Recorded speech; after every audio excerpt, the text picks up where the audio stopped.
परमेश्वर की संतान हम दोनों आप सबों का इस वीडियो में अभिनंदन और स्वागत करते हैं। पिछले वीडियो में हम लोगों ने विचार रखा था कि हमें क्यों मन फिराना चाहिए, और आज हम लोग बात करना चाहते हैं एक नकली मन फिराव के बारे में। What is hypocrite repentance? नकली मन फिराव क्या है? देखिए, जो कुछ हम लोग करते हैं सिर्फ अपने लिए या मनुष्य को दिखाने के लिए, उससे परमेश्वर बिल्कुल खुश नहीं होता। परमेश्वर उसको तुच्छ जानता है। ऐसे को कपट्टी कहा जाता है। बहुत से लोग ऐसा काम करते हैं मनुष्य को दिखाने के लिए, और इसलिए परमेश्वर का वचन ये कहता है कि तुमने अपना प्रतिफल इसी संसार में पा लिया। तो मेरे प्रियो, आज हमको सिर्फ यही कहना है कि हमारा दिखावे का काम ना हो परमेश्वर के प्रति। जो भी हम पछतावा करते हैं, जो भी हम काम करते हैं, वो सिर्फ और सिर्फ परमेश्वर के लिए किया जाए। तो आज हम 3 बातें करना चाहते हैं। नकली मन फिराव है क्या? पहला मन फिराव है हठीला मन फिराव, स्टबर्ननेस इन आवर मन, उसके मन फिराव के लिए। देखिए परमेश्वर का वचन क्या कहता है, सुनिए जोर से। हे भटकने वालों, लौट आओ, लौट आओ। मैं तुझ पर क्रोध की दृष्टि न करूंगा, मैं तुमसे क्रोध नहीं करूंगा, क्योंकि यहोवा की ये वाणी है जी, मैं करुणामय हूँ और मैं क्रोध न करूंगा। मैं करुणामय परमेश्वर हूँ, मैं क्रोध नहीं करूंगा, लेकिन तुमको सच्चाई के साथ मन फिरा करके मेरे पास आना है। देखिए और सुनिए एक और वचन परमेश्वर का क्या कहता है हठीले लोगों के लिए। हे भटकने वाले लोगों, लौट आओ, लौट आओ, क्योंकि मैं तुम्हारा स्वामी हूँ। मैं तुम्हारा स्वामी हूँ, मैं तुम्हारा मालिक हूँ। मैं तुम्हें सिखाऊंगा, मैं तुम्हें बताऊंगा कि असली मन फिराव क्या, नकली मन फिराव में मत जाओ। फिर सुनिए और क्या कहना चाहता है परमेश्वर का वचन। हे भटकने वाले लड़कों, जी, लौट आओ, हाँ, मैं तुम्हारा सुधार करूंगा। मैं तुम्हारा सुधार करूंगा। हम जो भटके में गलत कामों में जा रहे हैं, आज परमेश्वर का वचन ये कहता है हठीले मत बनना, मैं तुम्हारे को सुधार दूंगा, लेकिन तुम सच्चाई और भक्ति के साथ मेरे पास आओ।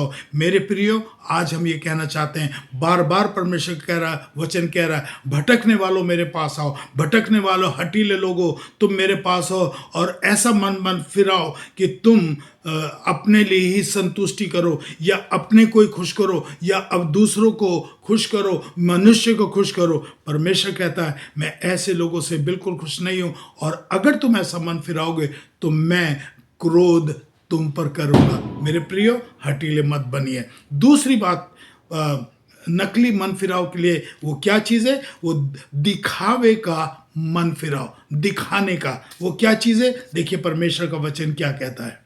तुम ऊपर से मनुष्यों को धर्मी दिखाई देते देखो हो। तुम ऊपर से बड़े धर्मी दिखाई देते हो कि मैं बड़ा धर्मी हूँ। जी हाँ, आगे। परंतु भीतर कपट और अधर्म से भरे हुए हो। तुम कपट और अधर्म से भरे हुए हो, क्योंकि परमेश्वर का वचन ये कहता है मैं तुम्हारे मन को और तुम्हारे हृदय को जांचता हूं, मैं जानता हूं।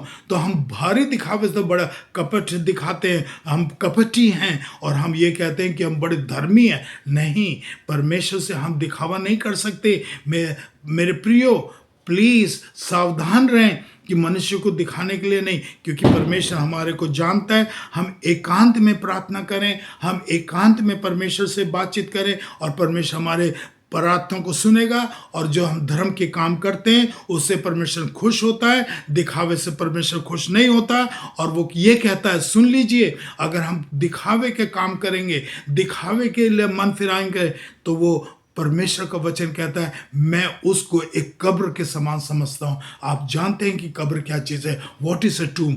इसीलिए ये बहुत गहरा वचन है कि मन फिराओ तो दिखावे के लिए, नकली मत करो, दिखाने के लिए मत करो। और तीसरी बात जो नकली मन फिराव का कैसा है, संसारिक मन फिराव। इसके बारे में सुनेंगे। देखिए परमेश्वर का वचन क्या कहता है। क्योंकि परमेश्वर भक्ति शोक से ऐसा पश्चाताप उत्पन्न करता है जिसका परिणाम उद्धार है, और फिर उसे पछताना नहीं पड़ता, परंतु सांसारिक शोक मृत्यु उत्पन्न करता है।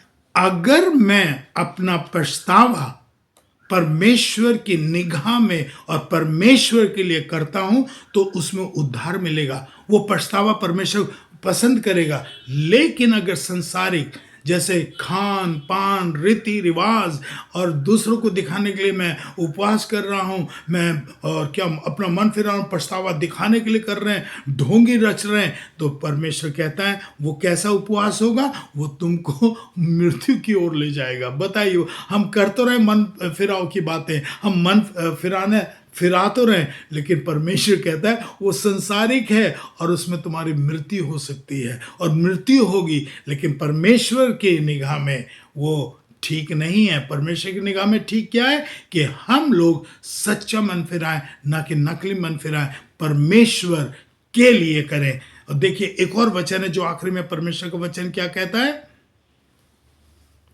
संसार और उसकी अभिलाषाएं दोनों मिट जाते हैं, पर जो परमेश्वर की इच्छा पर चलता है वो सर्वदा बना रहेगा। संसार की अभिलाषाओं पे चलता है, संसारिक रूप पे जो चलता है, जो संसार की रीति रिवाजों में चलता है और संसारिक तरीकों से चलता है, लेकिन उसको ये नहीं मालूम कि परमेश्वर की इच्छा क्या है। आज प्रिय, हम बहुत बड़ी मिस्टेक करते हैं कि हम सब कुछ अपनी इच्छा के मुताबिक करते हैं, अपने दस्तूरों के मुताबिक करते हैं कि भाई ऐसा होना चाहिए, ऐसा होना चाहिए, ऐसा करना चाहिए क्योंकि उसने कहा, इसने कहा ना। हमें ध्यान रखिए, परमेश्वर आज बहुत अपने सटीक वर्ष में कहता है कि परमेश्वर की इच्छा के मुताबिक करें। अगर वो करेंगे हम परमेश्वर की इच्छा के मुताबिक और मन फिराएंगे, पछतावा करेंगे, तो परमेश्वर आज हमको यह आशीष दे रहा है कहते हुए कि तुम सर्वदा जीवित रहोगे। मेरे प्रियो, आखिरी में हम दोनों ये कहना चाहते हैं, अतः परमेश्वर को प्रसन्न करें तथा उसी की इच्छा पर चलें तो सदा बने रहेंगे और फलवंत होंगे। वह परमेश्वर है, वह हमारे मन और हमारे विचारों को खूब अच्छी तरह से जानता है और वो अच्छी तरह से इतने जानता है कि वो बाहर और अंदर हमारे बीच में क्या हो रहा है, ही नोस एवरीथिंग, वो सब कुछ उसको मालूम है। इसलिए परमेश्वर के प्रति ईमानदार वफादार बने रहें, सच्चा मन फिराएं, ना कि दिखावे का, क्योंकि परमेश्वर का वचन ये कहता है श्रापित है वो मनुष्य जो मनुष्य के लिए करता है और वो सर्वदा फलवंत होगा जो परमेश्वर के लिए करता है। मेरे प्रियो, आज हम दोनों ये आपसे निवेदन करते हैं, दिखावे का जीवन मत जीजिए, धर्मी का जीवन जिए, अधर्म का जीवन मत जीजिए। यही हम आपसे कहना चाहते हैं। हे मेरे परमेश्वर, हम आपसे प्रार्थना करते हैं कि हम सबको वो मन दीजिए कि हम दिखावे का मन ना, पछतावा ना करें या दिखावे का जीवन ना जिए, लेकिन परमेश्वर हम अपने इस संसार में जब तक जीते हैं हम आपको प्रसन्न करें, ना कि किसी मनुष्य को प्रसन्न करें। हम आपकी आशीष चाहते हैं। इस प्रार्थना को हम अपने उद्धारकर्ता उस जीवते परमेश्वर जो स्वर्ग में विराजमान है, हमारा परमेश्वर जो हमारा उद्धारक है, हम उसके नाम को मांगते हुए उससे आशीष मांगते हैं। आमीन। आप सबको परमेश्वर आशीष दे।